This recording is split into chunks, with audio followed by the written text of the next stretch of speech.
Welcome to the island, and I'm your host, Ryan Willard.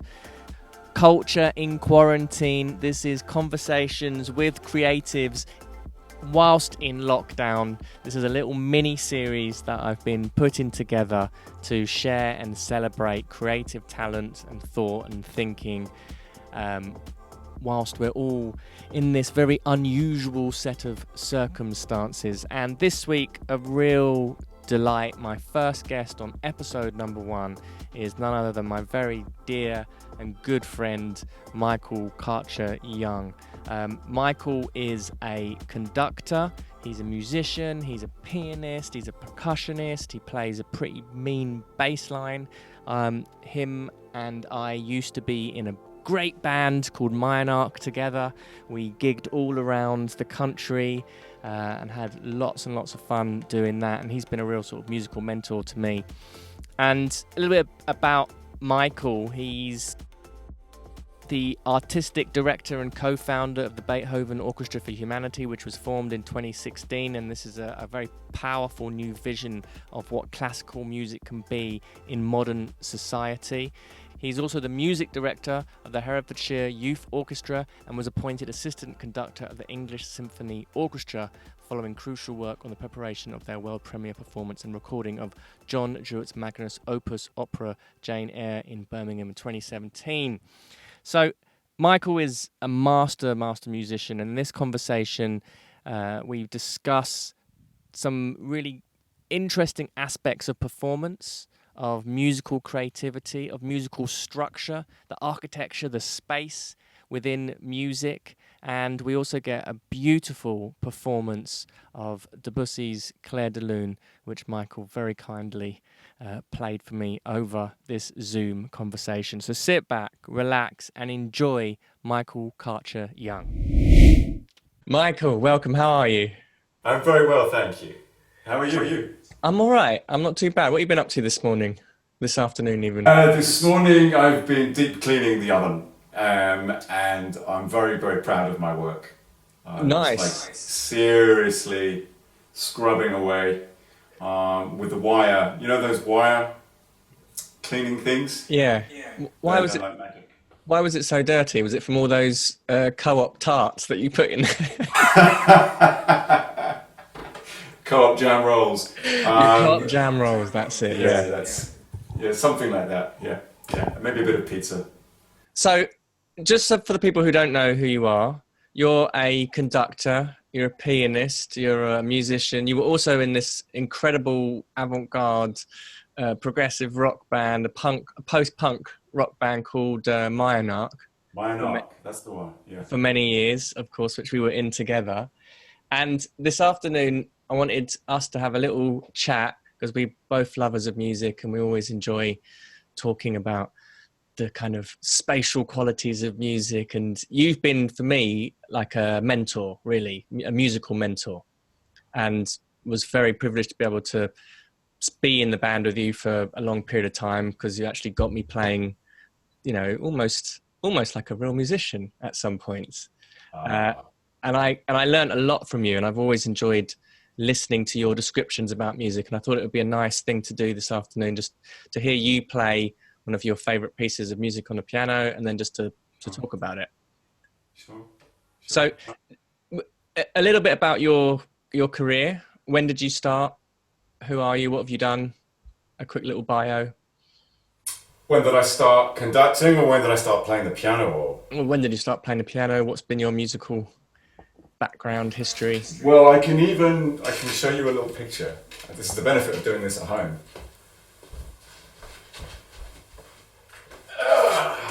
If we can see this. How many instruments do you play? That's very sweet. So I think, there we go. There we are. So I think I was about 5 there. My feet aren't even, maybe even younger, my feet aren't even touching the floor. I can't say I was always that enthusiastic as a child, but I have to say, I think my mother found this about a year ago. I was very impressed with the posture and the technique. Well, that's one thing we can talk about as well today is the importance of posture. Cool, we can do that. Good. All right, yeah. So you've been playing, Sorry, go on. you've been playing since you were 5. Yeah, something like that. Playing the piano, and uh, I took that to university. I did a music degree at Leeds, and originally I was studying piano. That was my main subject. But I saw that there were student-conducted orchestras, student orchestras, and that they were good. And I think I'd somehow begun being interested in conducting, so I thought, okay, I'd like to have a crack at that. I took lessons with the resident conductor at the university, and at the end of the year, I auditioned, and I got to conduct the chamber orchestra at Leeds University, and that was how it sort of started. Maybe one of the key moments was the first concert. I remember nothing about the first half, but the second half, I remember distinctly walking down the aisle of the concert hall and stepping on the podium, and I was about to conduct Beethoven 5, I'm sure we all know, ba ba ba ba. I mean, it's kind of known as a conducting test because the music happens off of the beat. It's ba ba ba ba. So the conductor has to give a very clear impulse that doesn't make people play on the beat, but that actually causes a kind of da da da da. Actually, that works well with the camera angle.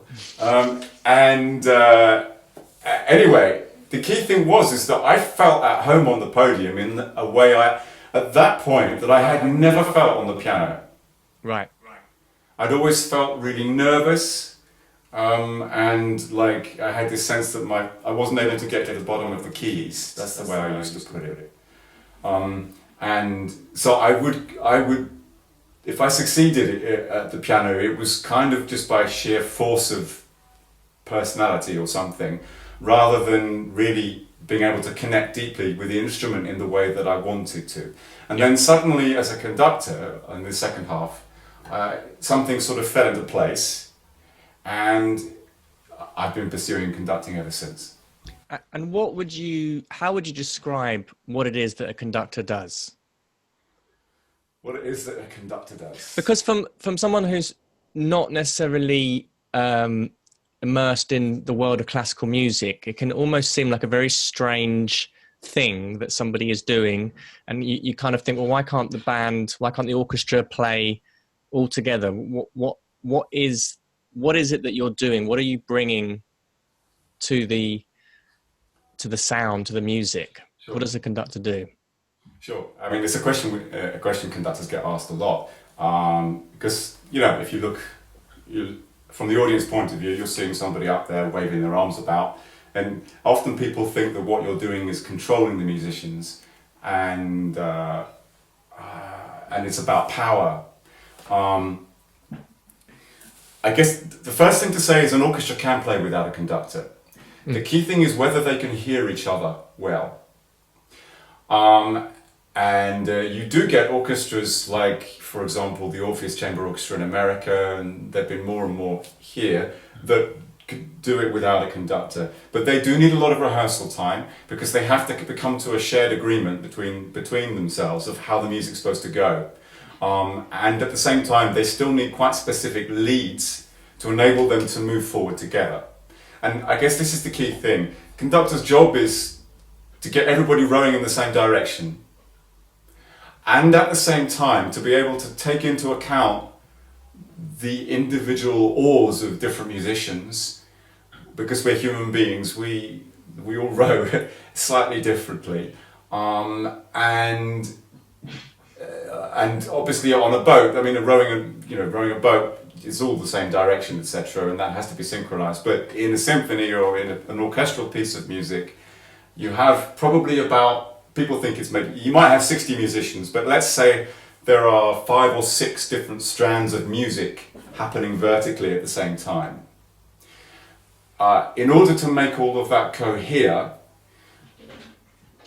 they need some kind of lead, something that will encompass all of that, but also help them know what the others are doing, so they know where they are according to what both they hear and what they see. And in a way, it's my job, or the conductor's job, to be the kind of invisible glue that shows how these things relate, so that they know how to fit with them, and maybe more importantly, actually, that what the conductor is doing is always showing ahead of time what's to come, so that you're giving the musicians confidence to know that if they play in this moment, the others are going to be there with them. If that makes sense. So confidence as a conductor is a kind of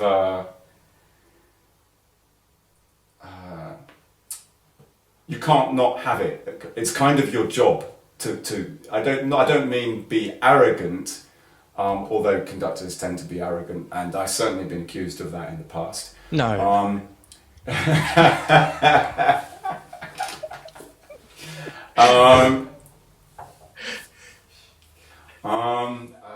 Well, to be fair, I mean, there's nothing musicians probably dislike more than a conductor who's just totally full of himself. Yeah. And they can sniff that out very quickly. And, you know, I've also played in orchestras myself, and you know, you can feel when what the conductor is doing is being helpful or not. Right. That's a lot of detail. It's quite a interesting role, because it's more than just a technical job, right? You're not just leading that's part of the job, is leading the other musicians, understanding their abilities, helping them know, you know, what what's coming up in the music. But there's also an artistic expression and an element of interpretation. Where does that come into it? So, one of the things that we're told when we're training is if you don't give a good upbeat, the musicians will play, but they'll just do what they think is right, and that's fine up to a point. But if a composer's written something, they have a vision of the whole thing and how everything fits inside that, from the macro right down to the micro. Right. And so the conductor ideally understands the music and has a real sense of the flow. Again, from all of these different points of view, it's kind of almost fractal in a way, how one note relates to one phrase and how one phrase relates to a section, and how a section relates to a movement, and how a movement relates to the whole thing. So from that point of view, there has to be, to make a really good performance, there has to be a coherent vision that's running all the way through it. Right. There's a quote that the composer Mozart said that I think is really apt. He was talking about composing, that he sometimes had this incredible feeling where he could, imagine or conceive of a whole symphony in one moment. Like it was there in this click of a finger. You know, right. Something that might take 35 minutes. Yeah. Somehow it was all there in one moment. And, you know, I'm not Mozart, most of us aren't anything approaching that, but it's in that direction. So that whatever beats I'm giving, they are within a context, which is within a context, which is within a context, and, you know, it goes on, etc. And then I suppose as the conductor then, are you the only musician in the orchestra then who has a very detailed understanding of all the other different parts? So like if you're a violinist, that you're learning your part, but you obviously learn how it relates to the rest of it. But as the conductor, how much detail do you go into everybody else's pieces? How well do you know them? What does and how do you prepare for that? Well, I mean, it's fair to say that studying a score is one of the most time-intensive parts of what a conductor does. And, you know, sometimes you have an overall view, but also you zoom in onto little parts, individual parts, just to see what they're doing and how they relate to this line and then that line. You might combine 3 or 4, etc. Some things are much simpler, just a chord and an accompaniment. Some things are also melody and accompaniment, and some things are much more complicated, where you have many different strands going on at the same time. I mean, you may well have musicians within the orchestra that really know the score Right. really well, and you also may have musicians in the orchestra that are just doing their part, and don't have such a fully formed opinion of how they'd like things to be. But the conductor has to. It's part of the job, the main part of the job. So, yeah, that takes a lot of study. And the more you've studied, the more you've thought deeply, the more you've meditated, the more you've let it marinate, the richer your offering is going to be. You know, you could, I don't know, let's take it's a famous Mozart 40th Symphony. A conductor could stand there and go one, but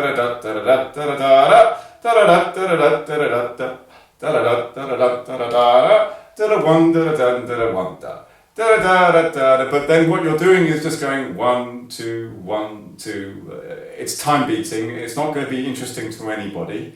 Yeah. It might be helpful to do that if you're rehearsing something and the musicians need to see the notes. But really,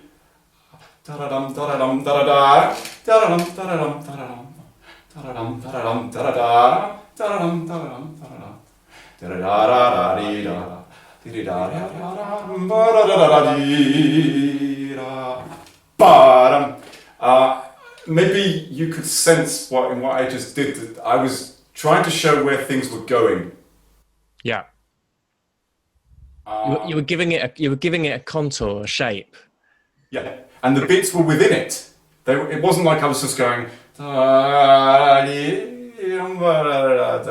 which actually, to be honest, if it was a super good orchestra and they don't need any help with keeping a little bit of metronome, then maybe you could do that. But you know, a good conductor can do both. So you've got the little bit of articulation in the beat, but also you're directing it and giving it contour and giving it shape, and so that the musicians know where they are going. This is maybe the most important thing, that people know where they're going. Because our job is to take the audience on a journey. Right. On an emotional, spiritual, intellectual, or human journey. Maybe this is one of the things that fascinates me about classical music. And I mean, as you know, I love other kinds of music too. We were in a band together and all of that. But there is an ability in classical music for all sorts of reasons. One of which is that it's been built to encompass these very long forms. So you can say something like the equivalent of a novel in half an hour and have that kind of depth of experience. It's a real, honor and privilege to be able to have a big part in creating that. I didn't compose the music, but the composer is relying on a conductor to bring this to life. Yeah. And take the audience on that journey. Yeah, and your part of your role then is understanding the structure, the flow, how to bring that out. I mean, I'll relate this back to my experience of working with you as a musician in Myanmar, and you always had a very good ability to be able to, if we had an idea, often the idea would be interesting, but then you were the one that was able to stitch it together, and not only just stitch it together, but stitch together the entire set or the whole, how one song was going to move into another song. And there was a lot of work that we used to do on just sort of transitions, moving one thing from another thing, and then how to prepare or to indicate to the audience that something was about to happen, like that little key change that we used to do in Love the Way, for example, before the solo. Yeah. It's just an interesting thing of kind of you're structurally changing the music, or you're making these shifts that brought a story to it, or brought a narrative, or made it into a journey. Yeah. That makes the music, which goes so far beyond just timekeeping. Oh yeah. Completely. And it's quite architectural in a way. And I think the piece that you you're going to play for us in a bit, I was saying to you earlier about, one of the things that when I watch you play that is that you bring a sense of space to the music. Like there's a very strong sense of dynamics to it. Like sometimes it's a large, open, voluminous space. Sometimes it's more controlled, and there's a constant rolling feeling to it, as opposed to, I've heard it being played before and it can be kind of just very dry. And these are kind of, they're difficult to talk about in terms of, physically talking about them, because we're using words to describe music, and there's always a kind of limitation around that. And I notice as well, when you talked about music, you do bring in a spatial language to discuss it. Like you said earlier that there's a verticality to music, or what. Yeah. And I suppose the question is, what is the space in music? What is the space in music? Or you can just respond to that statement broadly. Well, I'm reminded, I used to say to you guys, we've got to play the space between the notes. And that can sound a bit esoteric, and in a way maybe it is, but this, as much as anything else, is to prevent people from rushing. Right. Because if let's say you have to go, 2, 3, 4, 2, or maybe da da da da da da da da da da. What defines those notes is not the notes themselves, but the space between them. Now that's what I would call horizontal space. Da da da da. Sorry. Da da da da da da. Now we also have the beat. We dum ba ba ba ba da ba ba ba ba da. And part of the fun of the music is the feeling of the notes, kind of the friction between where the notes are and the regular beat that we all perceive. And this is, totally natural human thing, because we have a heartbeat. The beat is a really important thing. And one of the jobs of the conductor or performer of anything, actually, is to be able to embody both pulse and the music that goes against it. Well, in fact, they're not two things, they're not separate. But if the music is just drifting aimlessly, the piece I'm about to play, Clair de Lune, is in, it starts in 9/8, which literally is 1, 2, 3, 4, 5, 6, 7, 8, 9, 1, 2, 3, 4, 5, 6, 7, 8, 9, 1. And if I play that, literally, it's going to be the equivalent of reading a text, like to be or not to be, that is the question. It won't really mean anything. I'll do this. 1, 2, 3, 4, 5, 6, 7, 8, 9. 1, 2, 3, 4, 5, 6, 7, 8, 9. 1. This is correct, and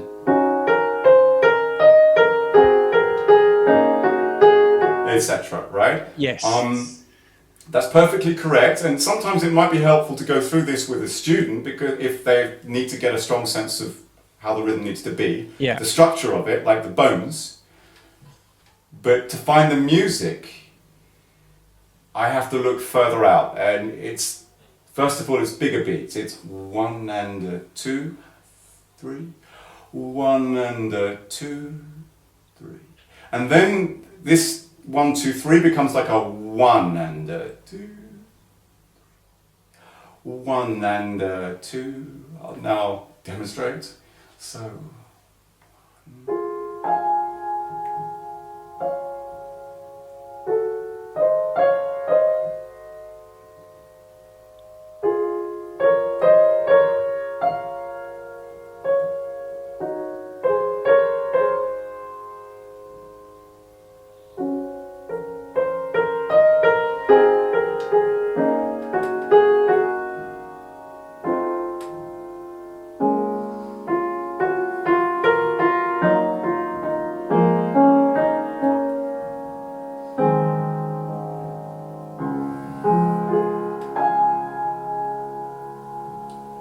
Etc.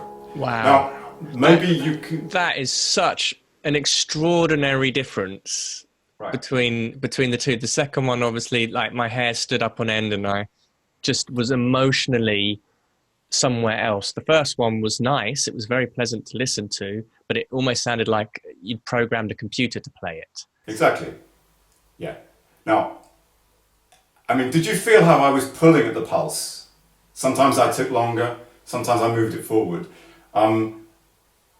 But did you also feel that you knew where the pulse was, basically? You could sense where we were. Like, you're on a wave, and maybe the wave is bigger here, and then it's smaller here. But, like, ideally, I'm trying, in a way, one of my favourite, metaphors about conducting it is like you see a shoal of fish, and how they all somehow move together when some other fish darts in. There seems to be some kind of order to it. Or like watching birds flock. But at the same time, there is movement and stillness. And I'm sure that these things come into architecture as well. And you get it right, and you hook the listener or the audience. And actually, I'd even say it's not me that's hooking them, it's the music, it's the space, the notes, all of this together. It's very immediate. It's a very powerful thing when you get it right. Yeah. And we experienced that in the band too. Yeah. There were moments, eventually we were able to sort of hit the spot. Get into that zone, and when we did it, then the audience started dancing to music they didn't know. Yes. And of course that's one of the reasons you're there, and it's super exciting. Yeah. No, and it's one of these sort of deep levels of human communication where you're kind of allowing, it's easy to access for everybody. And it's very, I don't know if primal's the right word, but it's very visceral. You just kind of, you kind of just go straight into the music, and it's very, very deeply moving. Which is why we love music. That's why we love music. I mean, this Clair de Lune is, one of the most famous of all piano pieces. It's exquisite music. I fell in love with it as a young teenager, I think, and I was desperate to play it. I was really, really proud of myself when I was able to, there's a middle section which is pretty tricky. Full of arpeggios, going very quickly, like rippling away. In those days, this was really, a big challenge for me, and I was so proud of myself. And I remember coming into music school, where I played in the orchestra, talking to one of my fellow percussionists, and she said, that's a grade 6 piece, that's really easy. I thought, hell with you. Brilliant. But maybe it wasn't grade 6, or maybe it was more like grade 7 or something like that. But it's one of the beauties of music is that there are so many. You just keep going deeper and deeper and deeper. A good piece of music, even something that might be. Lots of people play this Bach piece and.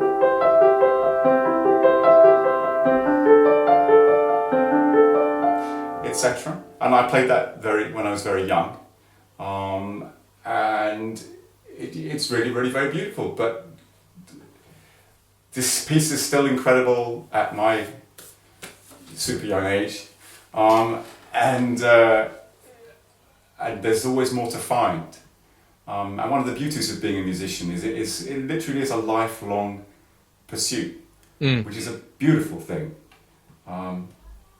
And yeah. I think, why don't you play the Clair de Lune? All right, I can do that.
Amazing. Thank you. I think that time I allowed myself to be carried on the wave Mm. and really move that forward rather than holding it back. Yes. Waves of feeling. That's what it's about. Yeah. Interesting. We talk about the body, or I've heard you talk about the body in music a lot when we've been playing together, the importance of posture, the importance of how you're using your body, because obviously that second performance of that, there was certainly more of a spaciousness, a freedom that's coming from, your physicality of it. How important is your physicality to the sounds that you make? What's the relationship? Well, before I talk about that, actually, I just make a caveat that the physical freedom came from a mental freedom. Right. If I'm mentally tight and worried about things, then trying to impose a physical freedom on top of that doesn't work. And the key thing is trying to be as in touch as I can be with the source, the musical source. There's something I wanted to mention earlier. The way I time things, if I stretch something here or I move it here, the only way I can put it is I listen to it, and for me it's like it tells me when to move. And a good example of that is in the third bar going into the fourth bar. There's a note that hangs on. It's D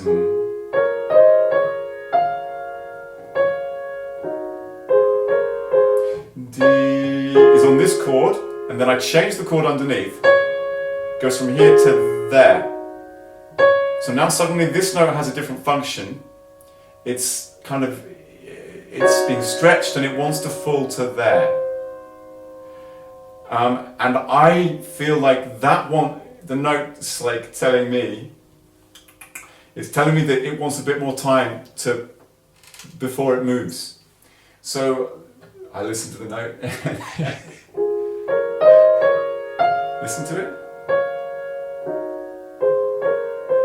And then you move on. Another one here.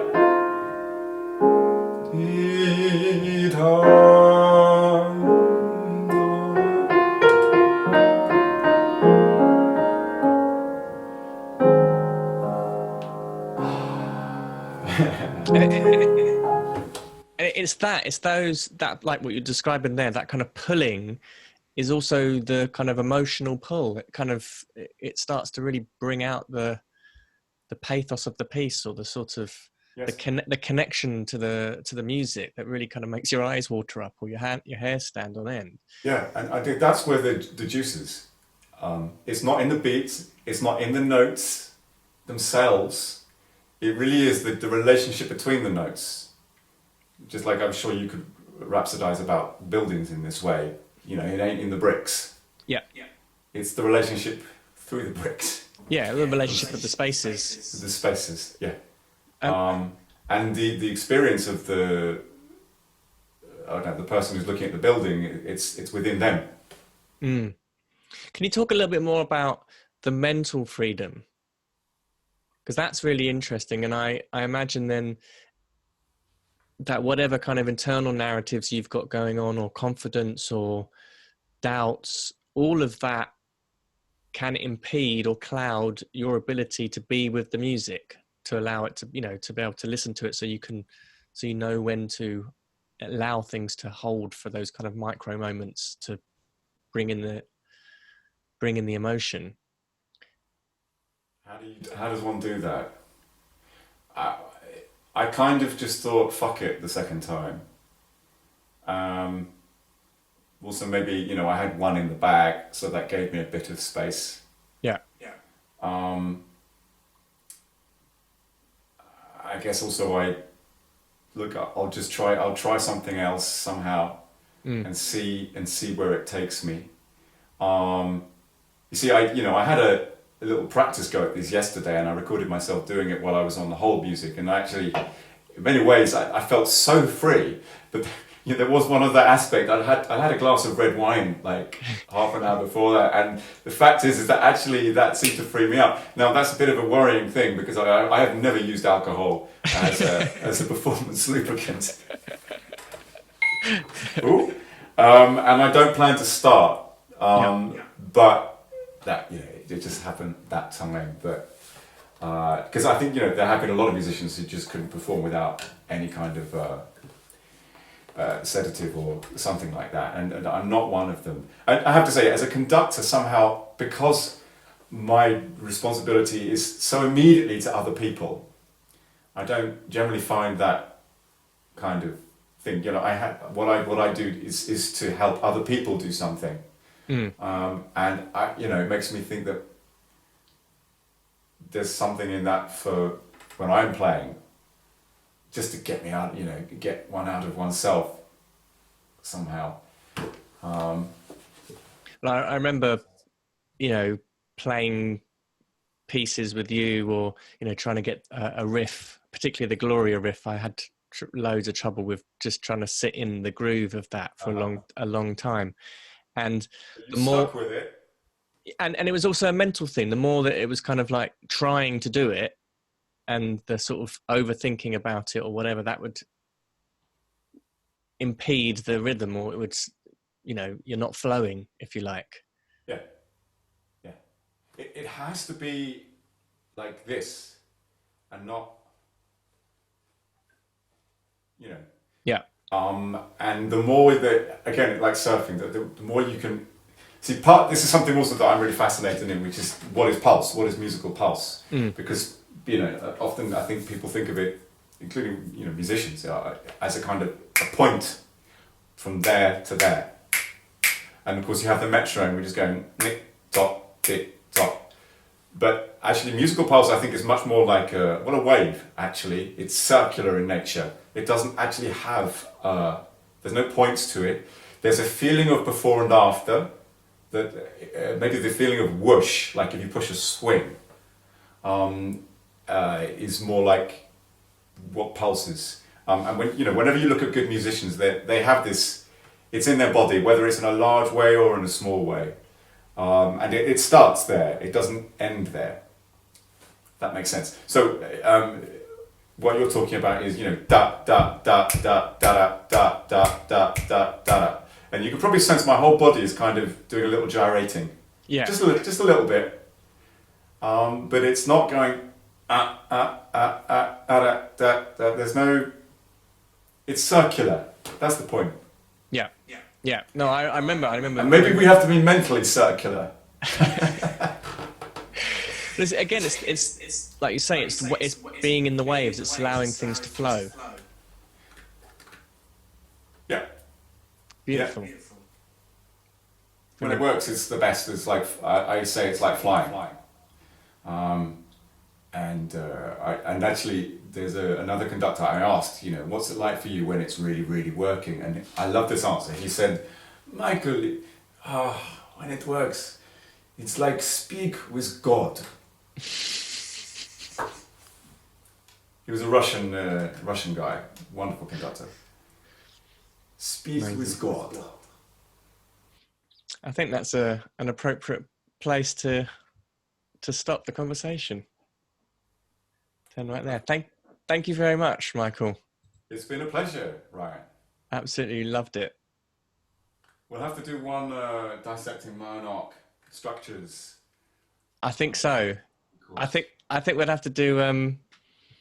We could do a number of tunes. I don't think straight comes to mind. I'll have to learn that on the piano. Well, let's get it on the bass.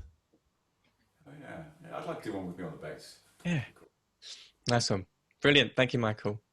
My pleasure.